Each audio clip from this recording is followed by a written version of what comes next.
सबसे पहले तो गौरव मैं आपसे ही जानना चाहूंगा, इसको आप क्या मानते हैं? दिग्विजय सिंह बहुत सारी बातें कहते रहते हैं, क्या वो ये कांग्रेस की राय भी मानेंगे आप? कनेक्शन कट गया। साधना भारती आपके पास में आता हूं। ये बयान क्या दिखा रहा है? पहला प्यार पाकिस्तान? आदरणीय दिनेश जी, प्यार किसका पाकिस्तान है वो सबको मालूम है। कौन जिन्ना जी की मजार पर चद्दर चढ़ाने के लिए गए थे वो भी सबने देखा है। और दूसरी कौन खीर खाते हैं, कौन शॉल ओढ़ते हैं, कौन झूला झूलते हैं, कौन आम खाते हैं, ये भी सब जानते हैं। और दूसरी चीज ये कि इस पर जब तक विश्लेषण नहीं किया जाएगा तब तक मैं इस पर कोई कमेंट नहीं कर सकती। जो भी बात है आदरणीय दिग्विजय सिंह जी खुद आकर, मुझे लगता है उन्हें खुद आकर अगर आप उनसे पूछेंगे तो वो खुद इसका जवाब सही तरीके से ज्यादा बेहतर दे पाएंगे। और मैं केवल इतना कहूंगी कि जिस मुद्दे पर आपने चर्चा को रखा था, क्योंकि भारतीय जनता पार्टी अधिकतर डाइवर्ट और रूल का फॉर्मूला अपनाती रही है, क्योंकि वो जानते हैं कोरोना का कहर चल रहा है, महंगाई एकदम चरम पर है, पेट्रोल डीजल के दाम बढ़ चुके हैं। मैं जहां बैठी हूँ बालाघाट मध्य प्रदेश में, वहां तो 106 रुपए पेट्रोल चल रहा है। हाहाकार मची हुई है देश में। और उत्तर प्रदेश में जो कि राजनीतिक भूचाल भारतीय जनता पार्टी के अंदर आया हुआ है, जो सब सर्वविदित है, जो छिपा नहीं, तो उस पर कैसे पर्दा डाला जाए? मुझे लगता है भारतीय जनता पार्टी उस पर पर्दा डालने के लिए कहीं ना कहीं डाइवर्ट और रूल का फॉर्मूला अपना रही है। क्या है ना, जब चुनाव आते हैं तो भाजपा के लोग धर्म को धंधा बनाते हैं, तो धंधा बनाने के हर सभी तरह के प्रबंध हो जाते हैं और भाजपा में मलाईदार पद पाने के लिए, कुर्सी के लिए नेवलों के भी सांपों से संबद्ध हो जाते हैं।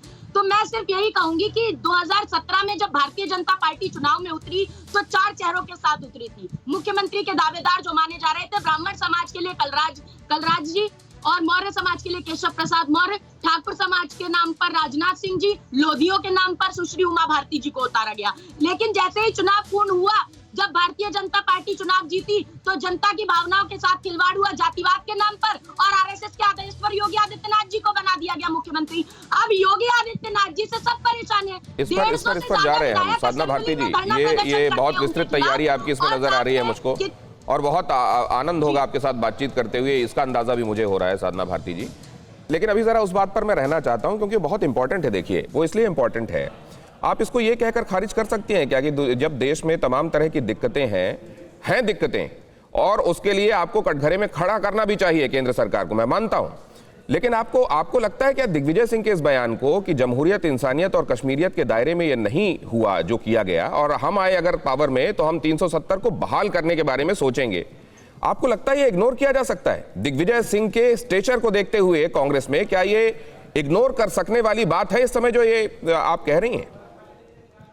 मैंने इस खबर को आपके चैनल के माध्यम से अभी सुना है। बिना विश्लेषण, बिना तथ्यों के आधार पर मैं बात नहीं करती हूँ। और दूसरी बात ये, आपको अगर मैंने कहा ना दिग्विजय सिंह जी सक्षम है अपना जवाब देने के लिए, वो देंगे, अभी इस पर जवाब आ जाएगा। मतलब आप ये कह रही हैं कि ये कांग्रेस का बयान ना देखा जाए, आप ये कह रही हैं दिग्विजय सिंह इस पर बात स्पष्ट करेंगे?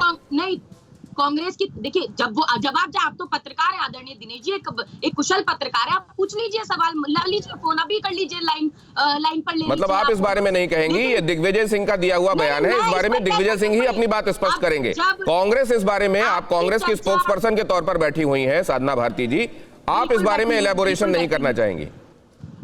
मैं इलेबोरेशन कैसे कर दूं जब आपके चैनल पर अभी बयान आया? हाँ, एक बात जरूर कह सकती हूँ मैं, जो इंसानियत की बात की जाती है, तो इंसानियत तो भारतीय जनता पार्टी के नेताओं में खत्म हो ही चुकी है। इस सरकार में संवेदन शून्यता 370 के संदर्भ में कही गई ये बात है, इसको जर्नलाइज मत कीजिए साधना भारती जी। देखिए, इसको मॉडिफाई मत कीजिए।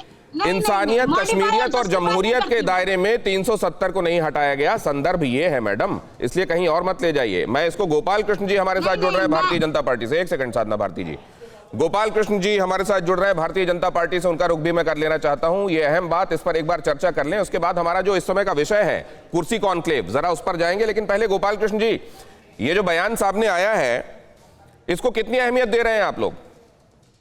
देखिए, इसका कोई अहमियत राष्ट्रीय राजनीति में उस तरह नहीं है, लेकिन यह जो कांग्रेस की अंदरूनी राजनीति है उसमें इसका अहमियत बहुत ज्यादा है।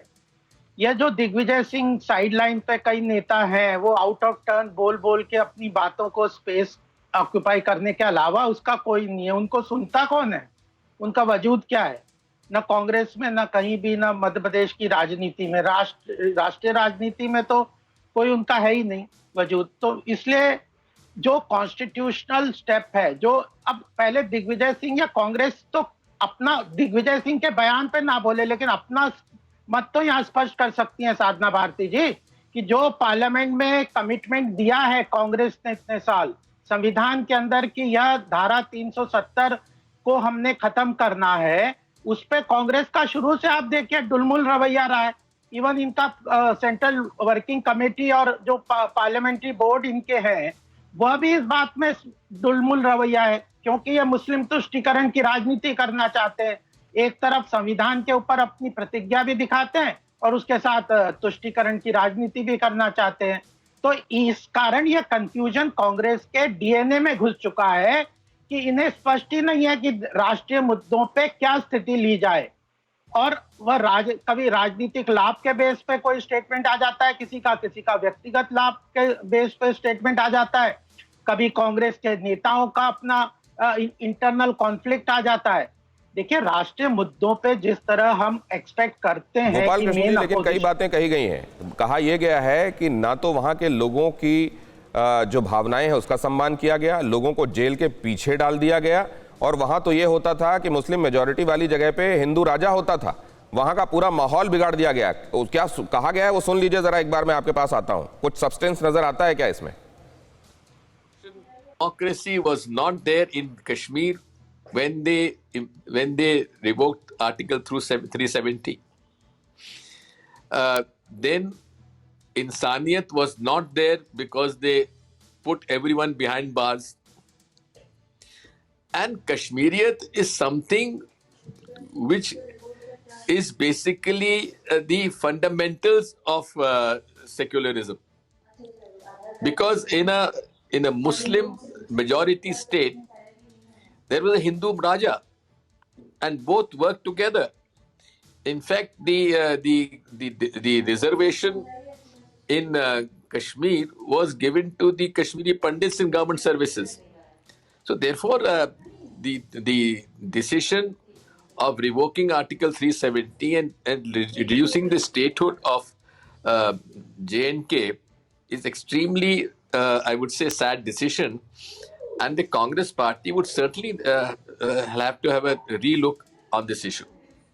Democracy was not there in Kashmir when they...